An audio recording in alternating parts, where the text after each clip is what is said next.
Hi, everybody. Welcome to the first episode of the Farmfolio vlog for this year, 2024.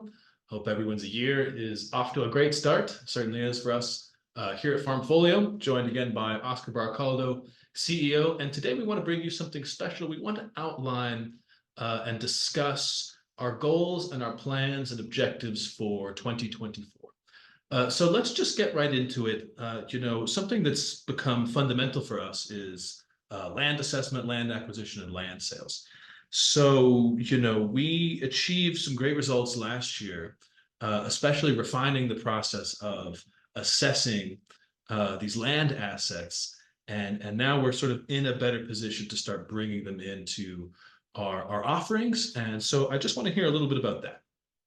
Sure, absolutely. Look, so we talked about land assessment a good bit on our previous episode, and it's ever evolving like any other process that we have here in the company. And you're ever learning, if you Sure. will, in the fields and assessing, reassessing, and really extracting the best of the best possible. And or in the grand scheme of things, I mean, we're looking at a 1% conversion from the overall land mass that we're assessing in Colombia Mm. specifically at this point. So you can somehow guarantee, right, that you're getting the best possible from that database And and just that to remind assessment. people, when you say 1%, because I think people lose track of what a significant number that is. What we're talking about is the total land assessed that's included in the whole due diligence, and correct me if I'm wrong. Sure. And then that 1% is what actually arrives as an offering to the public, and sort of that process. Exactly, absolutely. So, I mean, we've assessed in total around 19,000 acres of land, and what we have available right now for our pipeline during the next 24 to 36 months, accordingly, is about 1% of that amount of land mass. And into 2024, what we're forecasting is to have approximately 150 to 200 lots available based on our market first strategy. Hey, do we have the programs? Do we have the revenue stream coming from customers in the US mainly to be able to back up the amount of land and the amount of farmland that we're bringing online under our network? So excited about that. I mean, it's been a big effort during 2023, and I'm happy to be able to go back to development after a very heavy year and a half of really being in the market, fine tuning, and really starting to experience the efficiencies of scale when we set up since the beginning. The big reason why we're doing this with farm owners is to be able to capture the window of opportunity that we have for the demand of the products that we're working with, namely lime and coconut, and be able to get to those larger institutionally run Sure. operations and be able to start really shutting down. And for me, transition into 2024 is is a huge moment for the category and our company because uh, it's it's this whole post-pandemic, retort that we've been kind of going through the last 24 to 36 months. I mean, willingly or unwillingly, you found yourself in it, right? And it was true. I mean, you had a mess of logistics, a mess of things occurring. I mean, cost, inflation, things going all over the place, right? And, we're in a very much inflation hedging category, but still you are, say, you're still part of some of that post-pandemic conversation, especially with the logistics, right? And during 2023, we experienced those high logistics costs of moving of containers, truckloads, and really the movement of goods. Anything that was related with fuel. I mean, during the last 24 months has been pretty massive. I mean, specifically within the pandemic and post-pandemic. But now, to me, the big topic is, look, post-pandemic is over, right? We have efficiencies of scale. We have the power of negotiation now with the volume that we're moving. And going into 2024, we're making the hard-ass questions. Enough is enough. We're not increasing cost of logistics. We're actually looking to be able to decrease logistics further from what we did this year. We actually reduced logistics from sea freight and land freight by about 25% Wow. during what's transcurred of 2023, thanks to the power that we've gained of the economies of scale and the amount of volume. We doubled the amount of volume that we're moving as a company or as a network of farms from what we did in 2022 to 2023. Mm-hmm. And our objective as a whole is to almost double that as well into 2024. Sure. Well, that's, something that is so important to mention, the efficiencies of scale, economies of scale that are generated by being able to move more volume. Where do you see that, now that we're on the topic of sales and markets, how do you see that evolving, and what are the major objectives there for 2024 in terms of, fruit that we're moving from our own farms, and also fruit that we're bringing in, to be able to fulfill these programs that we have with, some of the major retailers like Walmart, et cetera. Sure. Look, it's very exciting. I mean, like I said, I've devoted a lot of my time towards really making the evolution of that sales machine be compounding in the last year and a half, right? We've probably grown 5 times from a sales perspective, which really props up the market first strategy, right? Which is incredibly important. So for this year, we are forecasting to be above $25 million in sales across all products. And for the short and medium term, the next couple of years, say 36 months, the overall objective is to be able to get to $100 million in sales across all products, backed by the amount of production and the amount of footprint that we have in the market now. Interesting. Wow. Well, on the topic of production, I think that that's an area where we've improved a lot. I mean, we had, I think, about 100% increase year over year from 2022 to 2023. Yeah. Where do you think that that's going to take shape from 2023 to 2024? Do you see that trajectory sort of continuing? Because, in fruit production, ultimately there will be a plateau, but it seems like the acceleration is still at a very significant pace. So what can you tell me about that? Sure. Look, I mean, coconut and lime production, although being present in Colombia for the last 25 years, really commercially speaking for exports, has really grown exponentially during the last 5 years, right? So if you take that into account, it's kind of the early starters got in, say back in 2018, 2019, there was a lot of learning, a learning curve to that process. And now you're having the majority of those farms, including our farms, to be an average age of around 3 to 4 years, right? Those are doing really well, right? And that puts you at 2 years until you're actually at full maturity in the case of lime, for example, right? So we still have 2 more years of increasing production from a weighted average age perspective to be able to gain more momentum on the farms, like you're saying, plateauing into the full capacity and really abstracting all of those economies of scale. But look, from simple numbers where we're at on lime, we closed approximately above really 1,500 ton in lime from all farms that are under our program. And including some of the farms that we're sourcing from and we're driving towards the US mainly. And for 2024, we want to be above 3,000 tons. Now, you're going to have some time disparity, some plantations are planted around.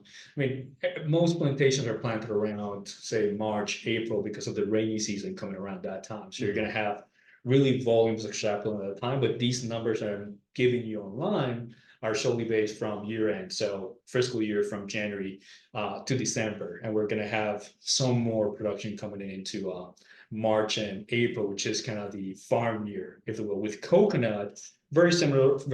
We ended the year doubling the amount that we did last year. Now, coconut has a very specific big harvest during the spring for us here. So into February, March, April, kind of starting that April curve, and we're forecasting that by the time that we arrive at that date in 2024, we'll be arriving at 700 to 800 ton if you were to compare April 2023 to April 2024. And then from April 2024 to April 2025, what we're looking at as an objective is to get to approximately 1,300 to 1,500 ton overall from the coconut production.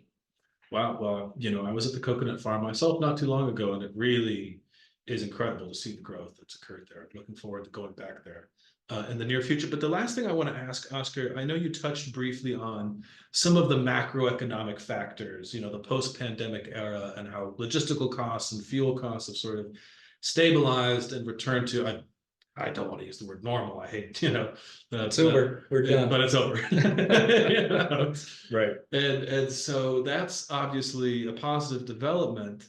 But what are the other sort of macro factors you see being at play here in 2024? I recently read the UN's big climate report, and they had their annual climate summit in December of last year. And one of the main focuses was agriculture. And so a lot of people now are thinking about, okay, how is that going to evolve? What are sort of the climate factors that are going to be at play here this year? So I'd love to get your opinion on that.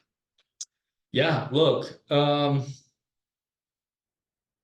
there are, I guess, high level ways to look at that climate factor. There are personal ways to look at it. I think cycles for us here have been pretty normal. You're going to have some excess rain years, but overall, for us, weather is not as highly impacted, I'd say, as regions like the US and Mexico, for example, in our continent.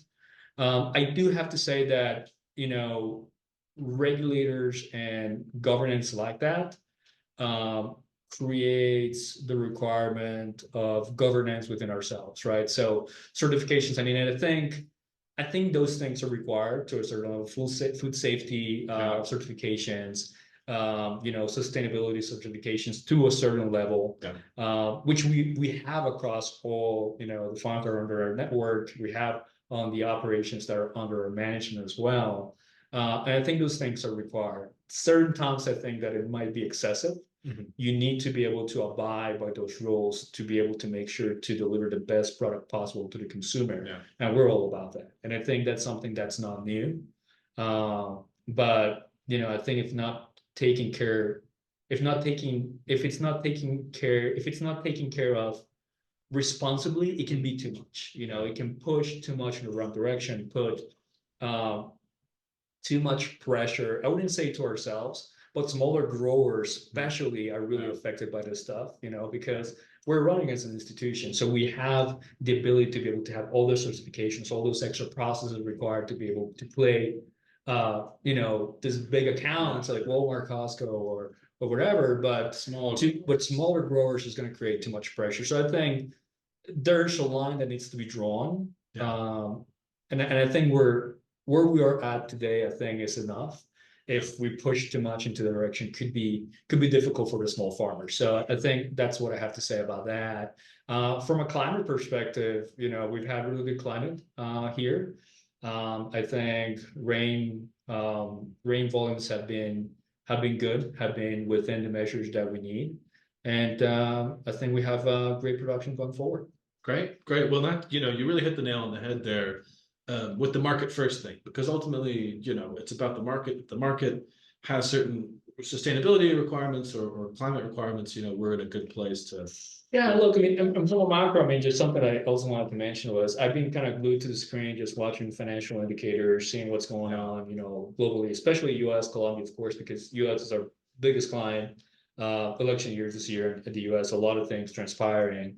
I think fuel is going to be a big conversation. I think there's a big pressure to decrease fuel costs, which is great for logistics and everybody involved. And I think, at least based on what we're seeing or what's being communicated, that's a big pressure for the economy to decrease the cost of fuel. And I think that's going to be great for us and for everybody involved. So, I think that from a macro perspective, those would be the two things. I mean, climate-wise, certifications and fuel costs, which ultimately hits the supply chain from a logistical perspective. That means whether you're moving agricultural goods, you're selling whatever else. I mean, that's something to keep an eye on. And I think for anybody out there that's been moving goods, if you're doing your job well during the last year, you've been able to, kind of really put the hammer down and say, hey, enough is enough.